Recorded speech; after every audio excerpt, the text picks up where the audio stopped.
de 14 a 17. Vamos ler todos juntos? Vieram, pois, os discípulos de João e lhe perguntaram: por que jejuamos nós e os fariseus muitas vezes, e os teus discípulos não jejuam? Respondeu-lhe Jesus: podem acaso estar tristes os convidados para o casamento, enquanto o noivo está com eles? Contudo, em que lhes será tirado o noivo, e nesses dias hão de jejuar. Ninguém põe remendo de pano novo em veste velha, porque o remendo tira parte da veste e fica maior a ruptura. Nem se põe vinho novo em odres velhos. Do contrário, rompem-se os odres, derramam-se o vinho, e os odres se perdem. Mas põe-se o vinho novo em odres novos, e ambos se conservam. Amém. Eu gostaria de começar com o título logo da mensagem: vinho novo em odres velhos. Este texto, irmãos, vinho novo em odres velhos. Este texto do Evangelho de Mateus, ele é replicado nos outros evangelhos. O texto paralelo a ele é Marcos, capítulo 2, de 18 a 22, e Lucas, capítulo 5, versículos 33 a 39. Antes de nós entrarmos na própria exposição do texto, é importante, irmãos, sempre lembrarmos que o texto ele está dentro de um contexto, né? Há outros versículos que vão nos levar à interpretação deste texto. Este texto, por exemplo, do versículo 14 a 17, que nós acabamos de ler, ele é uma resposta a perguntas feitas anteriormente. Todo o capítulo 9 há pessoas fazendo perguntas ou indagações a Jesus. E essas perguntas não aparecem no sentido de alguém que não entendeu, por isso está perguntando. Mas a ideia ali é de alguém que está perguntando no sentido de censura, de reclamação, de desdém, de descrédito, no caso, se for referido a Deus e a sua palavra, no sentido de blasfêmia. Alguém que está perguntando algo até que é nobre, algo que pode aparentemente ser salutar, mas na verdade existia uma censura nos seus corações. Havia uma má intenção em seus corações. Vejam aí, por exemplo, o versículo 3. Vamos ler até blasfêmia, todo mundo junto? Mas alguns escribas diziam consigo: esse blasfema. Está se referindo ao quê? Ao fato de Jesus ter dito: perdoados estão os teus pecados. Quando eles perguntam, pastor Cândido, segundo os outros evangelhos, assim: mas não é só Deus que perdoa pecado? Podia aparecer com uma boa intenção, mas eles estavam perguntando, e Mateus diz, eles estavam perguntando no sentido de blasfêmia, no sentido de desacreditar Jesus. Ele é um embusteiro, ele é um mentiroso, ele é um falso profeta, porque está atraindo para si um atributo que não é seu, um direito que não é seu, de perdoar pecados. Vejam aí o versículo 11. Versículo 11, todos juntos. Ora, vendo isso, os fariseus perguntaram aos discípulos: por que come o vosso mestre com publicanos e pecadores? Olha de novo a pergunta, de novo no sentido de censura. Ele não é o rei, ele não é aquele que se diz Isaías, santo, santo, santo.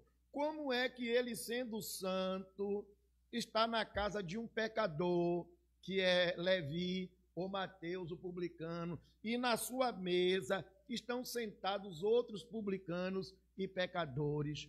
Ou seja, a pergunta novamente era no sentido de censura. Não era de alguém que não havia entendido e por isso queria saber qual era a verdade. Não, a pergunta era no sentido de censura. O mesmo ocorre no versículo 14. Vamos lá juntos, versículo 14? Vieram, pois, os discípulos de João e lhe perguntaram: por que jejuamos nós e os fariseus muitas vezes, e os teus discípulos não jejuam? Porque nós cumprimos a lei cerimonial. A palavra cerimonial não aparece aí, mas o jejum estava ligado à lei cerimonial, à lei do culto.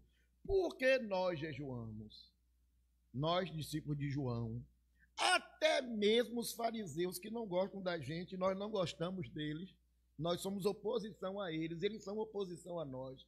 Mas até eles que são fariseus jejuam, e os discípulos de Jesus não jejuam.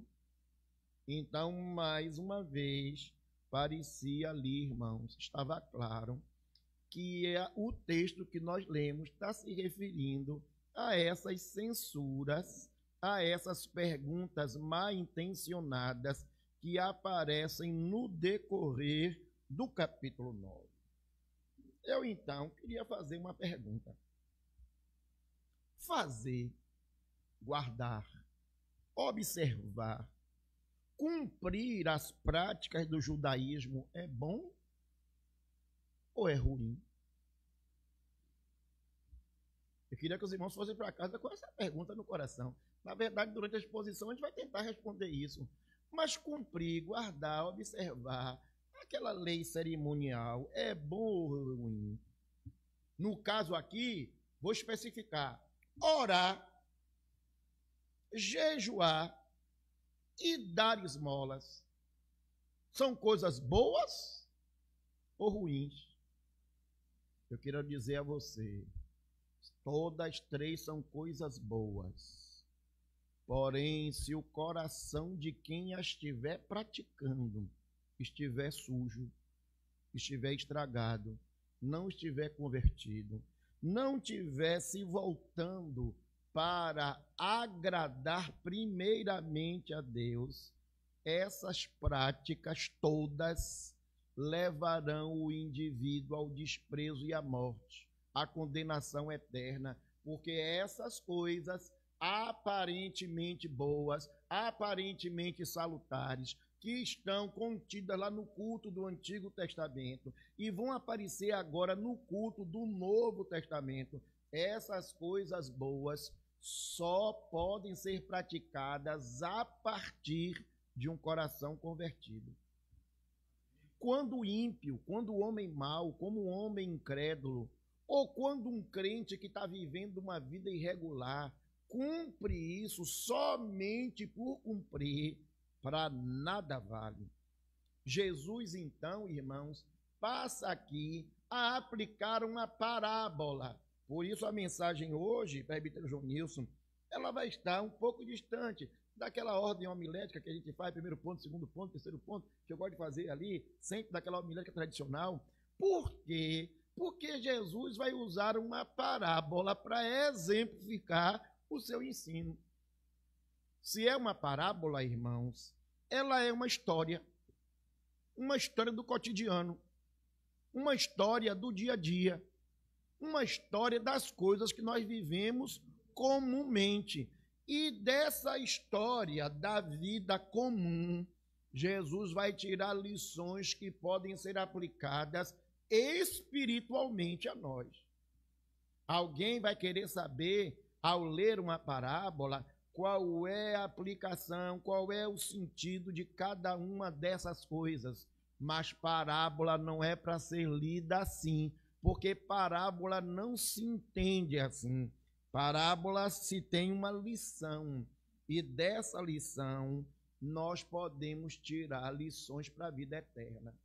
Então, quando leio aí, eu preciso entender que Jesus está dizendo algo mais ou menos assim: o reino dos céus, ou o evangelho, vou melhorar, vou botar assim, o evangelho é semelhante a um vinho novo e a uma roupa nova. O presbítero João Nilson já pregou aqui sobre a roupa nova, né? Tirar a roupa velha e vestir uma roupa nova, se referindo às ações que o verdadeiro cristão tem.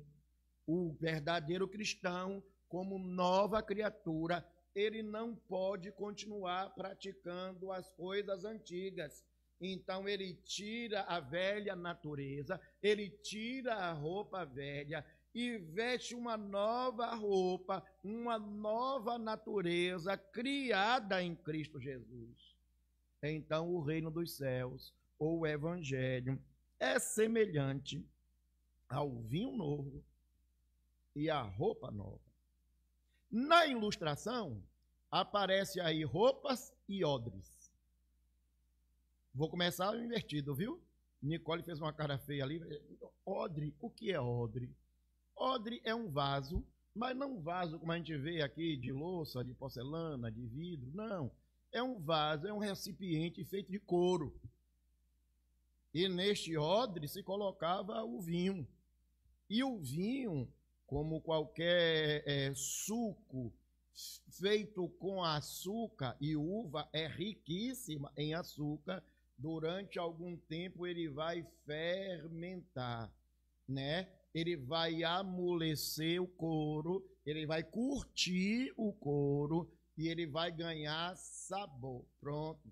Era por isso que o vinho novo era colocado num odre novo. O odre, então, nos dá a ideia de reter, de guardar, de armazenar, de esconder.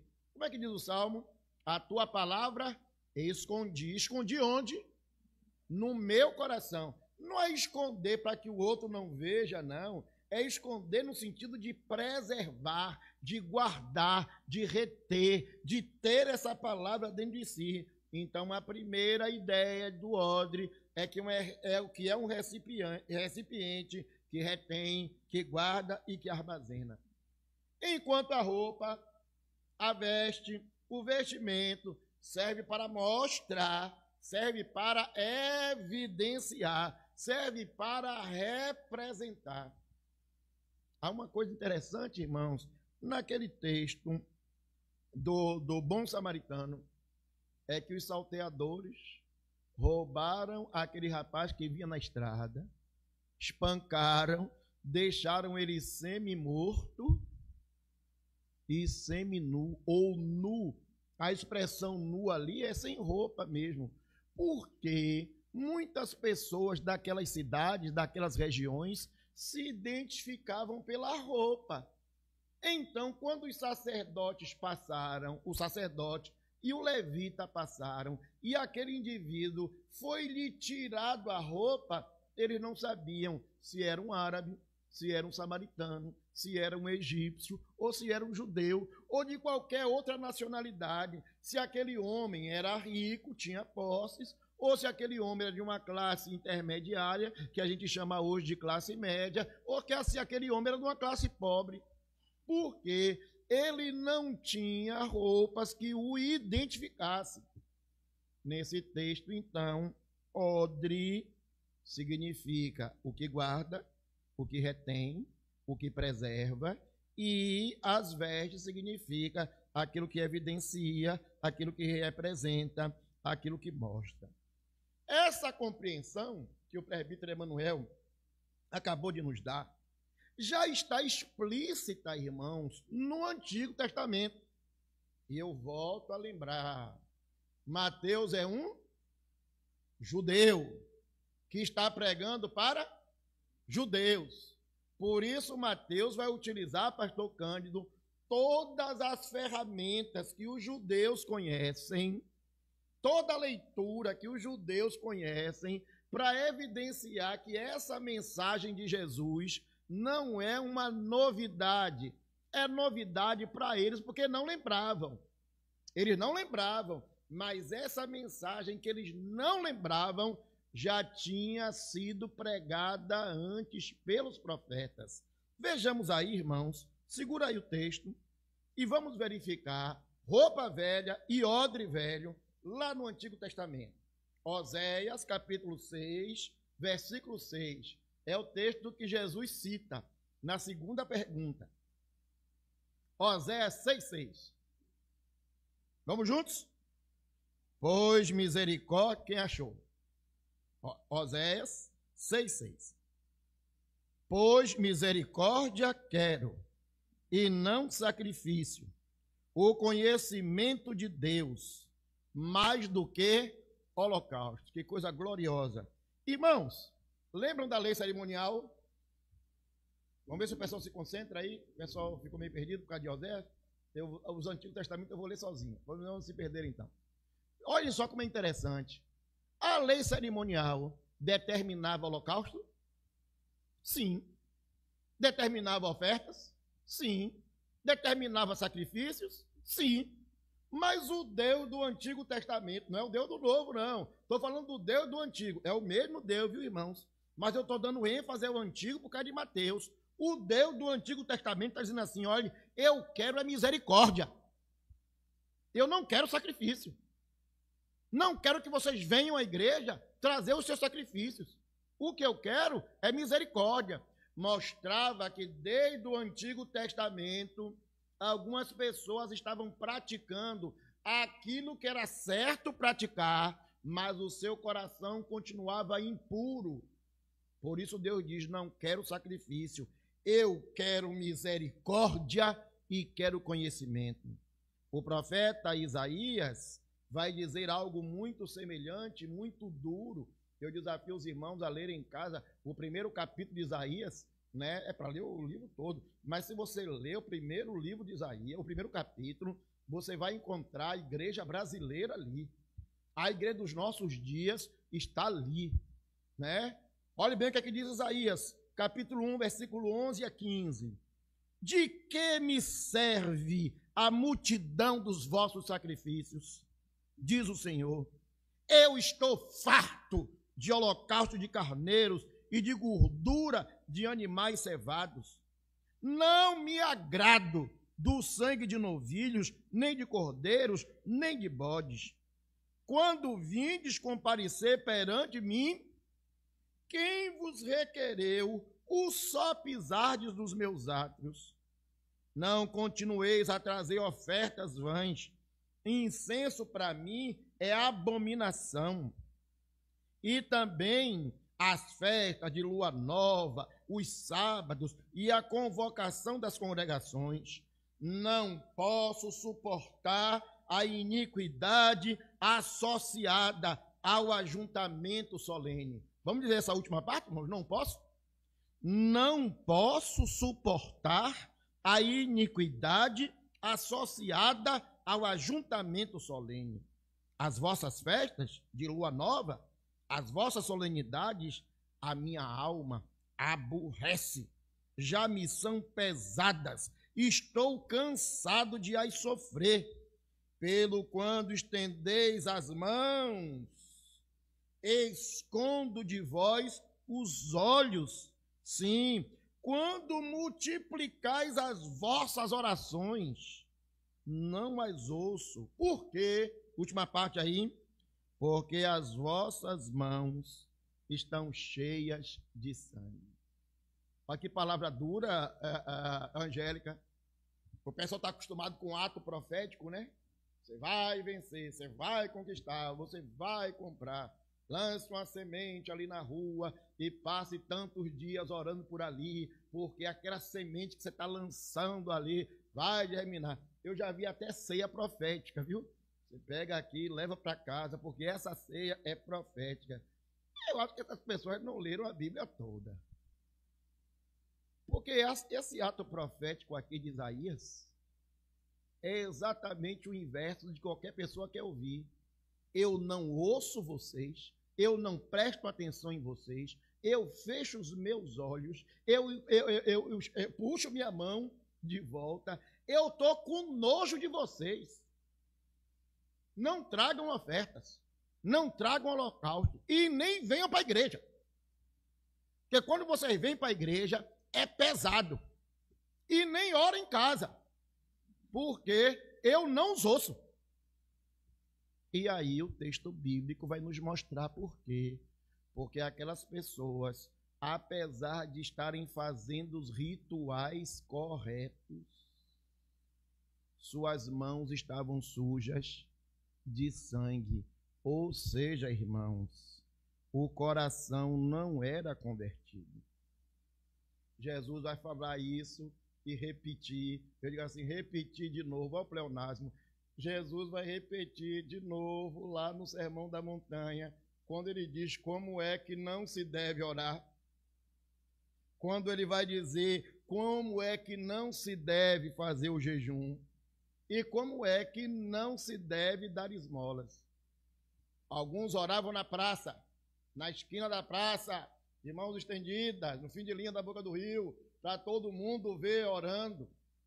Alguns, quando iam dar esmola, tocavam trombetas para todo mundo perceber que eles estavam fazendo boas obras. Alguns, quando jejuavam, ficavam pálidos, né? Para que todo mundo percebesse que eles estavam jejuando. Irmãos, atitudes como essa demonstram um coração não convertido. O que Jesus chama nesse texto de odre velho. Eu quero lhe perguntar, meu irmão, como é que anda seu coração? Como é que está seu coração? Você tem estado diante de Deus constantemente, pedindo a Deus misericórdia por si? Existe um momento da oração intercessória, de você orar pelos outros. Mas não quero falar de intercessória, não. Eu quero falar de si. Você tem colocado o seu coração diante de Deus, inclusive para buscar a Deus? Você tem pedido a Deus perdão pelos seus pecados? Você tem santificado a sua vida? Você tem colocado a sua vida diante do altar? Ou você, como os ímpios, até tem vindo para a igreja, mas o seu coração continua sujo, sua mão continua suja de sangue? Porque se assim o for, o vinho novo não poderá ser colocado em você, porque se o vinho novo for colocado nesse coração sujo, vai romper o odre velho, os conceitos velhos, as ideias velhas, as ideias que não prestam, e o odre vai se perder. Mas vejamos, irmãos, também no Antigo Testamento, a ideia do vinho novo. Onde é que está o vinho novo? Onde é que está a mensagem nova? Onde é que está o odre novo no Antigo Testamento? Vejam aí, já que eu citei Oséias e Isaías, eu vou procurar em Oséias e Isaías a resposta para isso. Oséias capítulo 14, versículos 1 e 2. Oséias capítulo 14, versículos 1 e 2.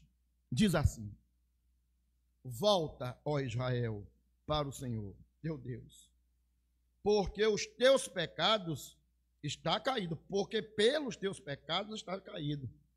Tende convosco as palavras de arrependimento e convertei-vos ao Senhor. E diz-lhe: perdoa toda a iniquidade e aceita o que é bom, e em vez de novilhos, os sacrifícios dos lábios. Olha que palavra gloriosa, Angélica. Oséias está dizendo assim, o Senhor está dizendo através de Oséias: se convertam. Gente, essa mensagem aqui não é para ímpio, não, viu? Vocês estão pensando que eu estou pregando para o pessoal do fim de linha? Para os macumbeiros, para os cachaceiros, para os drogados? Não, essa mensagem aqui é para crente. É para crente que, apesar de ser do povo de Deus, apesar de dizer que está na presença de Deus, precisa se converter de verdade, precisa mudar de verdade, precisa ser transformado de verdade. Volta, ó Israel, para o Senhor, volta. Você já conhece o Senhor, você conhece a sua palavra, volta para o Senhor, teu Deus, porque pelos teus pecados vocês estão sofrendo. Tende convosco as palavras de arrependimento. Arrependei-vos, porque é chegado o reino dos céus. Convertei-vos ao Senhor, se inclinem perante o Senhor, busquem a face do Senhor. Diz ao Senhor: Senhor, perdoa toda a nossa iniquidade. Aceita o que é bom, aceita os sacrifícios dos nossos lábios, ao invés do sacrifício de novilhos.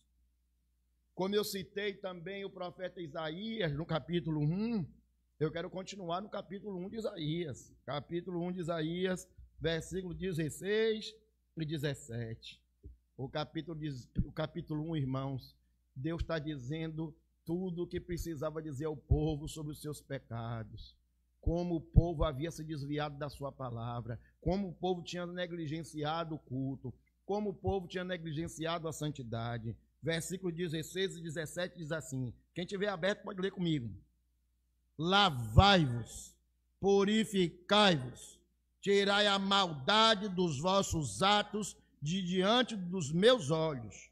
Cessai de fazer o mal, aprendei a fazer o bem, atendei a justiça, repreendei o opressor, defendei o direito do órfão, pleiteai a causa das viúvas. 18.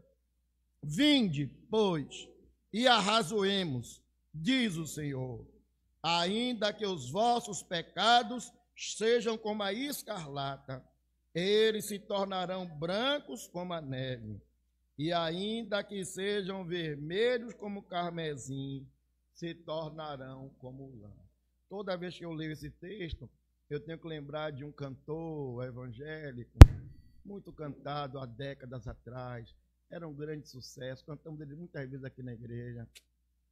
Mas cresceu, fez um monte de bobagem na vida, casou, descasou, adulterou, e se envolveu com movimentos sociais, e com o movimento negro, e um monte de coisa.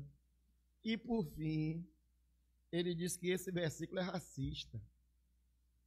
Esse versículo está na Bíblia, está errado. Porque quando ele fala alvo mais que a neve, quando Ana toca para nós cantarmos alvo mais que a neve, ele está fazendo uma referência negativa aos negros. O que é negro é sujo, é imperfeito, é das trevas, é do mal, é do diabo, mas o que é branco, branco como a neve, é o bom. Ou seja, ele nem leu o versículo direito, porque o versículo não se refere a negro, se refere a escarlata. E é interessante, porque não está falando de cor, de raça, de etnia, está falando de um coração que está sujo, e esse coração pode ser purificado diante de Deus. Quando nós confessamos os nossos pecados, Ele é fiel e justo para nos perdoar os pecados e nos purificar de toda injustiça. Nesse sentido, irmãos, depois de termos encontrado Deus, depois de termos sido transformados por Deus, depois de sermos convertidos por Deus, toda prática, toda boa prática ensinada nas Escrituras, elas são resultado da conversão, são resultado da ação do Espírito Santo. Então, aquelas práticas boas que foram reprimidas por causa do coração sujo, não é a prática em si só que é ruim, é o coração sujo. Mas se o seu coração for convertido, aquelas práticas são boas. Jesus vai dizer isso lá no Sermão do Monte. Lembra que eu falei que ele falou sobre a oração, que ele falou sobre o jejum, e ele falou sobre dar esmolas. Capítulo 6, Jesus vai dizer, Mateus 6, 1, guardai-vos de exercer a vossa justiça diante dos homens, a fim de serem vistos por eles. Doutra sorte, não tereis galardão junto ao vosso Pai Celeste. Este é o tema do capítulo 6. Você é crente, ou você faz o bem, você faz a coisa certa para agradar a Deus ou para aparecer para os homens? Então preste atenção, faça a coisa certa para agradar a Deus e não para agradar os homens. Então guardai-vos de exercer a vossa justiça. Versículo 3, Jesus vai falar sobre a oração, quando ele diz, quem quiser ler comigo, Mateus 6,3.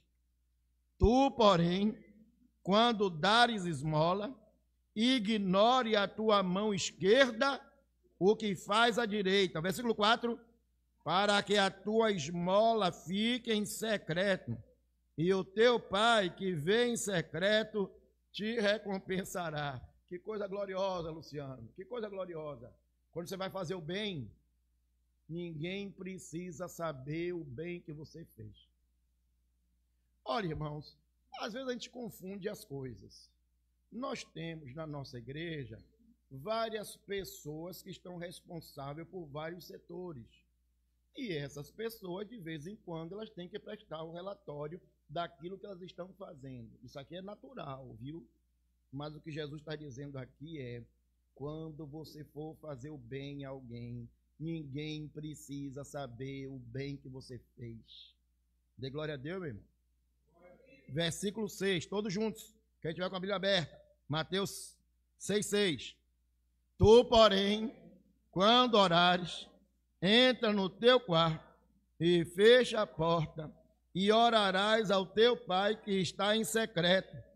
E o teu Pai que vem em secreto te recompensará. Está proibido aqui o culto público? Não. Está proibido aqui a oração pública? Também não. Mas está lhe dizendo aqui, não adianta orar em público se você não ora sozinho.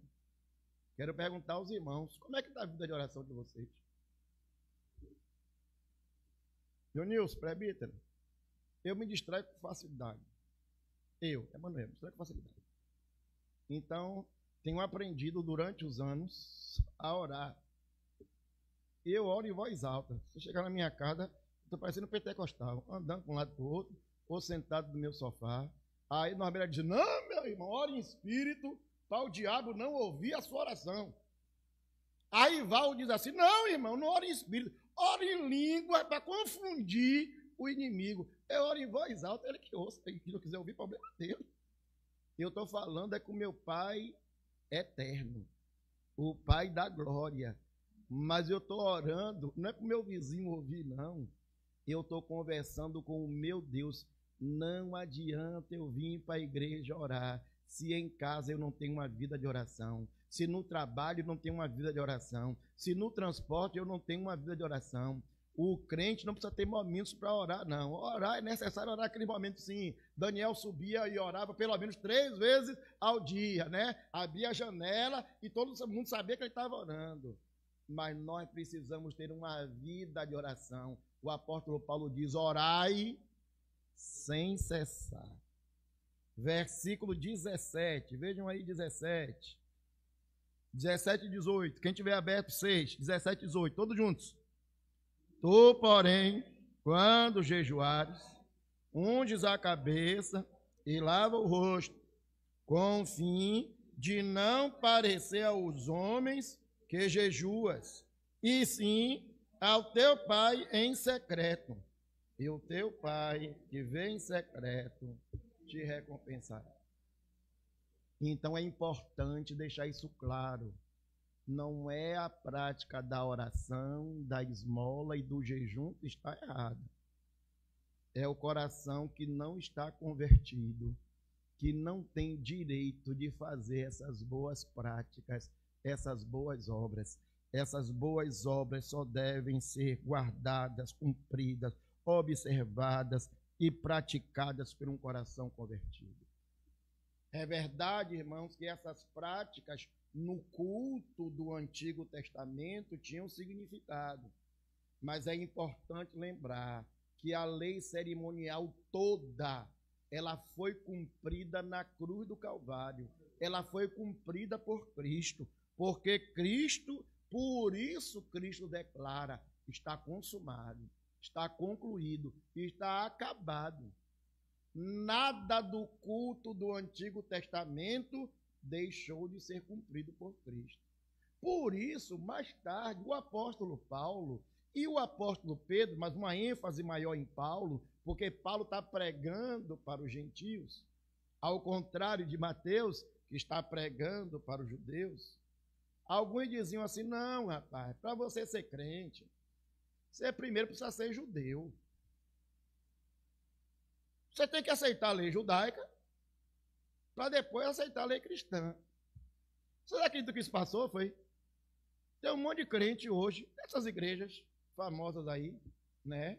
Tem apóstolos, olha que eles não são apóstolos, porque a Bíblia diz que eles não são, mas eles dizem que são, né? Então tem alguém mentindo, né? Tem apóstolo aqui em Salvador que circuncidou, foi circuncidado e levou o filho para ser circuncidado, porque eu preciso cumprir as normas do Antigo Testamento. Aí tem o shofar, aí tem a festa de Pentecostes, tem a festa da Páscoa, tem a Purim, tem não sei o quê, tem mais não sei o quê. Cadê o casamento de Fernanda e vai ter, como é o nome, Angélica? Diga aí para ele. Aquele arco bonito, tem o nome. Vai ter o ropá, né? Para simbolizar a presença de Deus vindo para a sua casa. Então as pessoas resgataram símbolos do Antigo Testamento, esquecendo que esses símbolos todos já passaram, já deixaram de existir, porque Cristo disse, está consumado. David Jonilson, até agora foi só a introdução. Porque eu não entrei no texto. Eu fui para o Sermão do Montanha, eu fui para Oséias, eu fui para Mateus, eu só não vi para o texto. Isso é simplesmente para os irmãos entenderem a ilustração do que são os odres velhos e o que é o vinho novo. O vinho novo é o Evangelho. O vinho novo, pastor Cândido, nós participamos agora. Qual é o vinho novo? Este é o meu sangue derramado em favor de muitos. Este é o sangue, este é o vinho novo. Agora eu quero perguntar, de novo, novamente, mais uma vez, eu quero perguntar, e o seu coração está puro para receber esse vinho novo? Para receber este evangelho novo? Para receber o evangelho de Jesus Cristo na sua integridade? Vejam o versículo 15. Agora eu vou entrar no texto, a mensagem começa agora. Versículo 15. Todos juntos. É Mateus 9,15, viu? O texto original. Eles perguntam, por que nós, discípulos de João, e até mesmo os fariseus, que a gente não gosta deles, até os fariseus, nós jejuamos, e os seus discípulos não jejuam?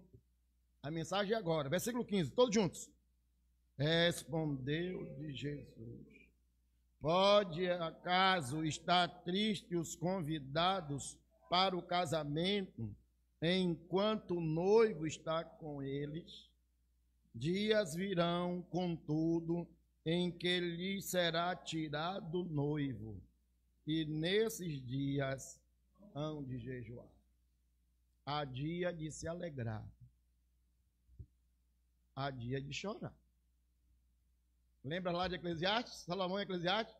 Há um tempo determinado para cada coisa. Dia 20 é dia de chorar ou de comemorar, Angélica? Casamento de Jonilson e Fernanda. A mãe vai chorar, chorar, chorar, mas não é chorar de tristeza, é chorar de emoção, chorar de alegria, né? É chorar de alegria. É um dia de festejar, mas é verdade que também haverá um dia de chorar.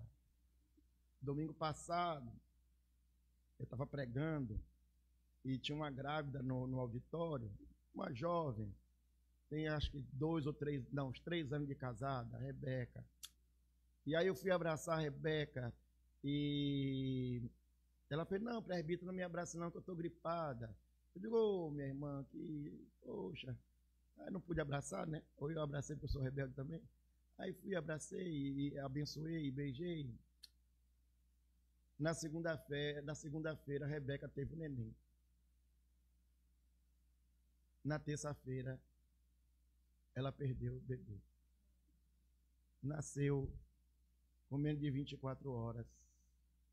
Jesus levou. Oh, irmãos, um dia que seria de festa, né? Uma semana que seria de festa, seria de alegria. E eu tive a tristeza de saber isso da pior maneira do povo.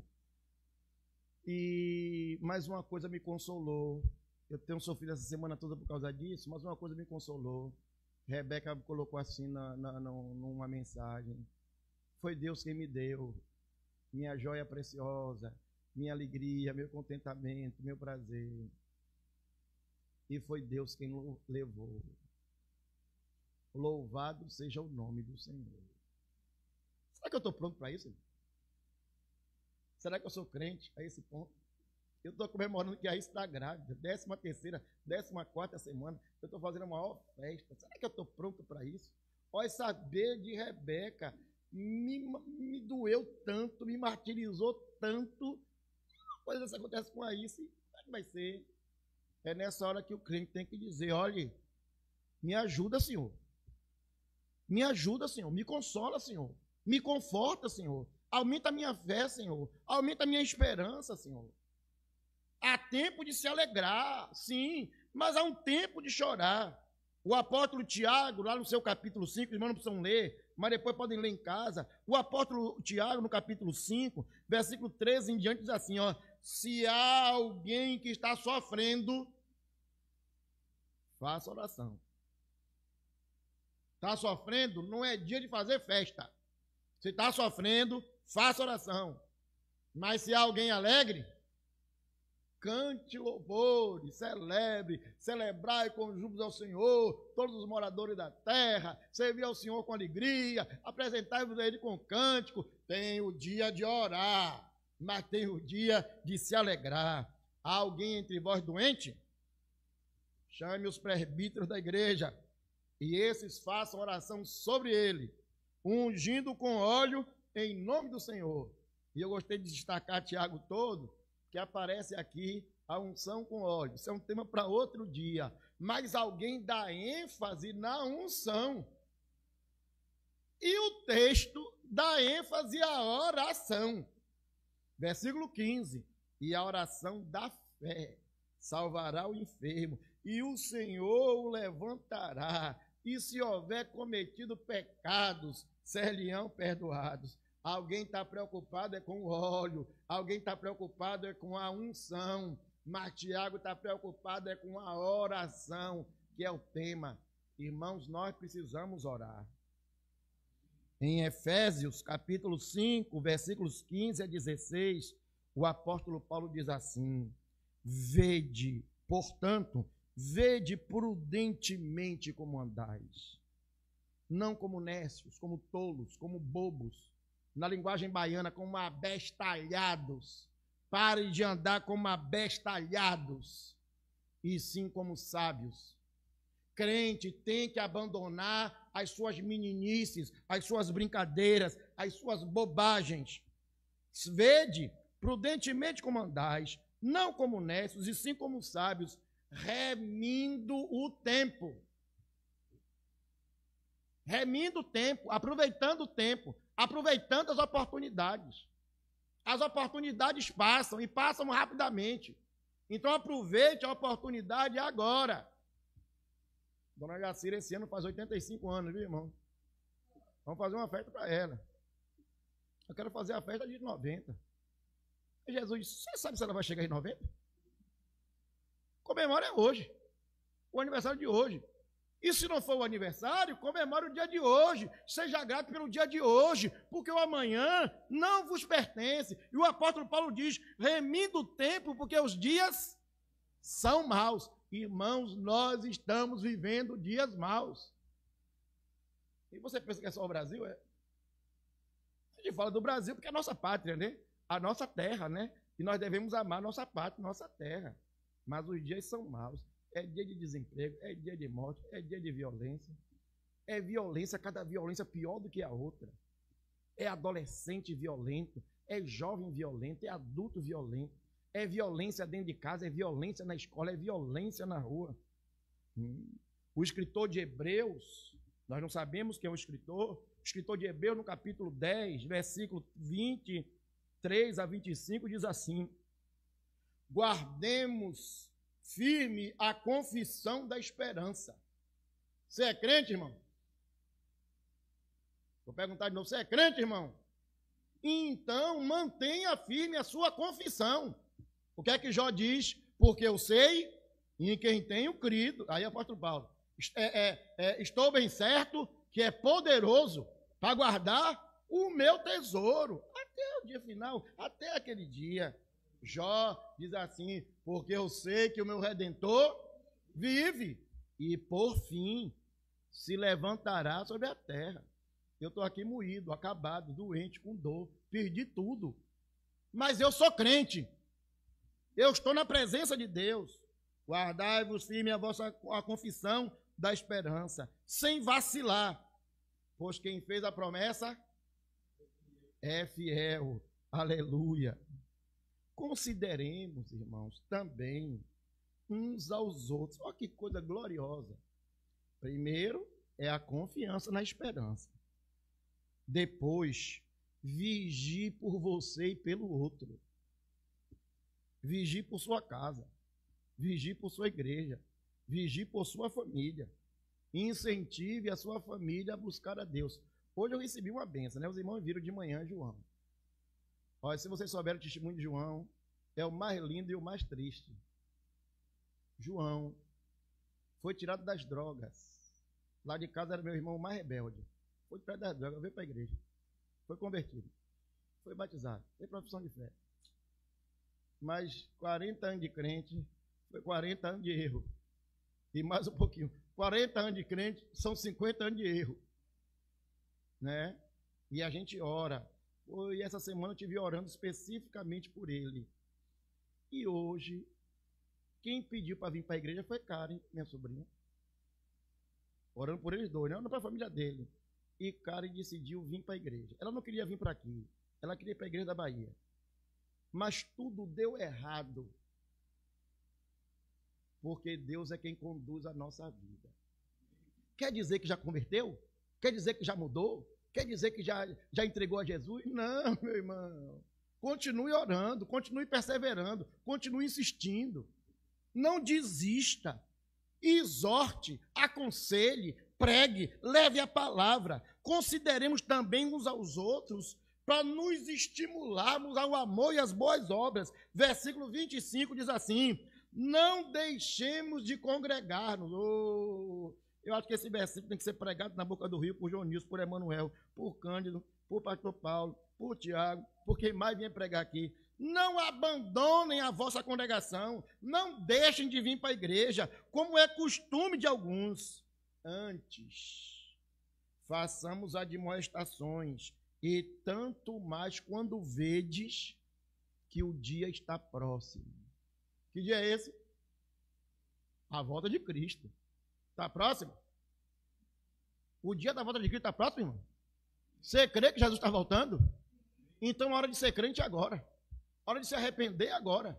A hora de se limpar dos pecados é agora. A hora de buscar a Deus é agora. Buscar o Senhor enquanto se pode achar. Invocai-o enquanto está perto. Tendo dito isso, irmãos, eu quero lhe perguntar. Hoje nós participamos da ceia do Senhor. Hoje nós estamos ouvindo a palavra do Senhor. Hoje nós estamos cultuando ao Senhor. Como é que está a sua vida? Como é que está a sua vida de oração? Como é que está a sua prática fora da igreja? Nos seus negócios, com seu marido, com a sua esposa, com seus filhos, com seus pais, com seus irmãos. Eu não perguntei como é que está a vida deles, não. A vida deles não me interessa. Eu estou perguntando como é que está a sua vida. Este evangelho, que é o vinho novo, esse Deus que é o vinho novo, este sangue de Cristo que é o vinho novo, ele pode ser colocado no seu coração.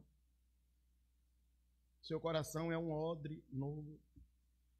Você está pronto para receber essa palavra, pronto para receber este evangelho, pronto para receber essa unção, pronto para receber essa bênção, pronto para receber esse poder. Ô meu irmão, ou você tem vivido de uma forma que Deus não consegue habitar em você porque a casa está suja. Se hoje ouvires a sua voz, não endureçais o vosso coração. Hoje é o dia do arrependimento. Hoje é o dia da reconciliação. Hoje é dia de buscar a Deus. Hoje é dia de pedir perdão a Deus. Hoje é pedir a Deus que converta o seu coração. Hoje é dia de colocar o vinho novo num odre novo. Em nome de Jesus.